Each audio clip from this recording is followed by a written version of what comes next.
Trouver la clé de ton orientation. Dès l'enfance, tu as eu des idées. Peut-être devenir pompier, ou coiffeur, ou danseur, ou bien médecin. Parce que tu as su te créer ton monde imaginaire, sans interdit, sans injonction, sans compression.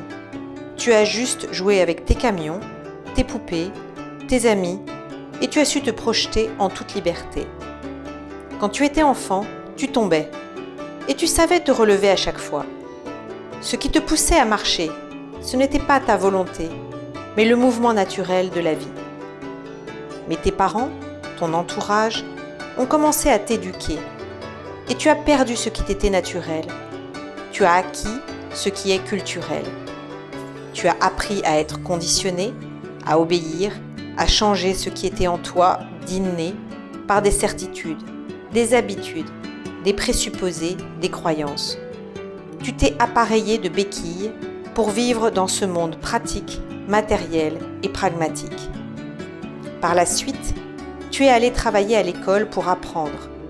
Tu t'es forgé une carapace pour répondre à une image sociale, à des exigences parentales de réussite. Tu as cherché à être le meilleur parfois, même dans ce que tu n'aimes pas, mais tu savais qu'il fallait répondre à des normes imposées. Les règles sociétales ont le pouvoir de t'éloigner de ton être. Elles sont indispensables pour avoir des repères dans ton éducation. Mais après, il est nécessaire de faire la part des choses, de décider ce qui est bien pour toi ou non. À tout âge, tu peux prendre ou reprendre ta vie en main et tenir la barre de ton propre navire. N'aie pas peur du futur pour t'engager. Tu peux être reconnaissant de ce que tes parents, tes instructeurs, ton entourage, tes employeurs t'ont transmis. Mais tu peux te demander s'il existerait autre chose que tout ce fonctionnement que tu as acquis. La voie de la reconnaissance est de découvrir ce à quoi tu aspires vraiment. Tu ne dois pas te le cacher, mais le faire émerger en toute liberté de ton être. Le progrès de tout être humain sur la Terre part de 5 éléments, qui sont les forces responsables et fondamentales de la nature qui ont créé l'univers. L'espace, l'air, le feu, l'eau, la terre. Sans ces éléments, rien n'existe. Chaque élément a ses qualités. La terre permet l'ancrage, la solidité, la stabilité, la densité, la force, l'endurance, le soutien, la croissance, mais aussi la possessivité, l'avidité, le matériel. L'eau apporte la fluidité, le liquide, la nutrition, l'amour, mais aussi la soif de tout, l'insatisfaction, le manque. Elle purifie la terre, la nettoie. Le feu amène la lumière, le soleil, l'activité, la capacité à recevoir la connaissance, à comprendre les choses, à se concentrer, mais aussi parfois l'agitation, la colère, la jalousie, la frustration. Toute transformation se passe avec le feu. Il purifie et fait évaporer l'eau.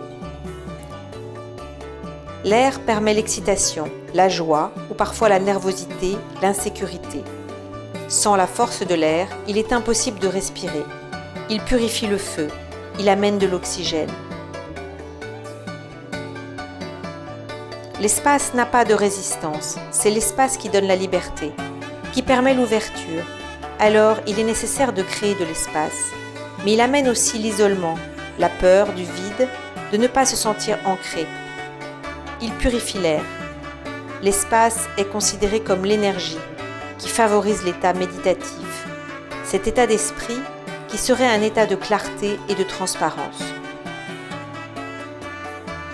L'être humain est ainsi une miniature de la nature. Il y a une connexion entre son corps et l'univers. Tu échanges sans cesse avec l'univers d'une façon dynamique. C'est l'expérience de tout l'univers qui t'est transmis. Il s'agit juste d'écouter.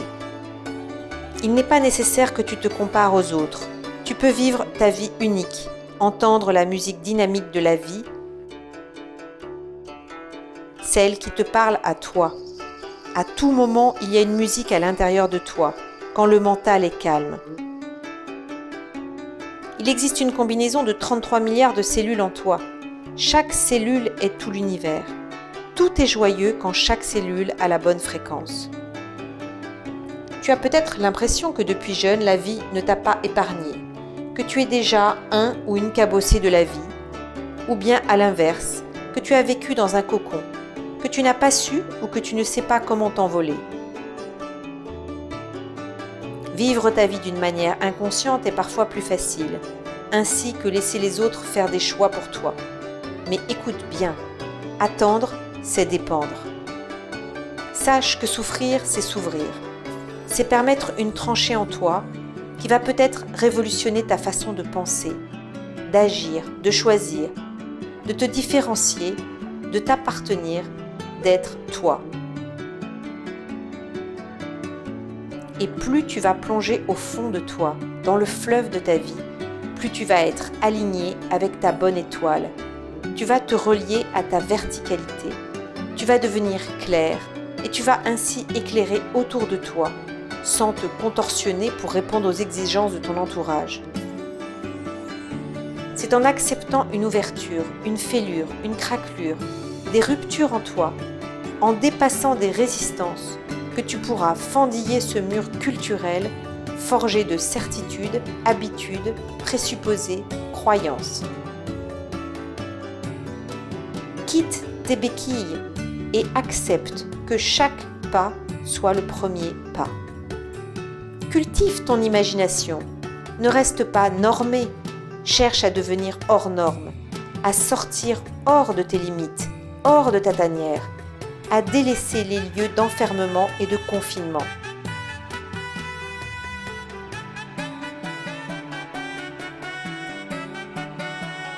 Il te faut chercher une adéquation entre tes motivations, tes besoins, tes désirs, tes plaisirs, tes envies, avec ton potentiel et aussi ta personnalité.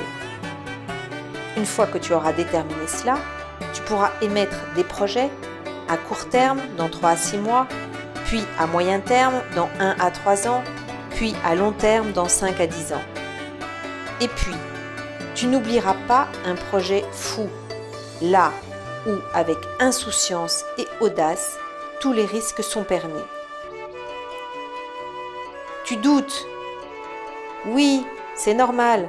C'est ce qui te permet d'avancer, de chercher et de trouver des solutions. Que veux-tu faire de ta vie? Quelles expériences veux-tu vivre? Recherches-tu la sécurité, l'indépendance, la liberté, l'autonomie, la hiérarchie, la sédentarité, l'aventure? Tu trouveras dans ton questionnement les réponses, car toi seul le sais. Imagine ce que tu souhaites vivre. Visualise les choses telles que tu souhaites qu'elles se produisent et fais comme si elles existaient déjà dans ta vie actuelle. Je me visualise telle que je souhaite être. Je vois autour de moi les choses que je souhaite posséder. Je suis déjà la personne que je veux être. J'ai déjà tout ce que je rêve d'avoir. Je m'appuie sur l'énergie que cela me donne pour avancer. Ta question est: quelle serait une nouvelle voie pour moi dans les prochaines années? Celle que je vais tenter, expérimenter. Mais ce n'est pas forcément décisif pour le restant de ta vie. Tu seras libre de choisir, puis de bifurquer, te réorienter, suivre ton mouvement inné. Il n'y a pas de mauvais choix. Chaque expérience peut t'apporter. Fais-toi confiance. Tu l'as bien compris. Les différentes ouvertures de ton orientation dans ta vie se trouvent sans limite dans ton cœur. Toi seul en as la clé.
ose, car oser, c'est vivre.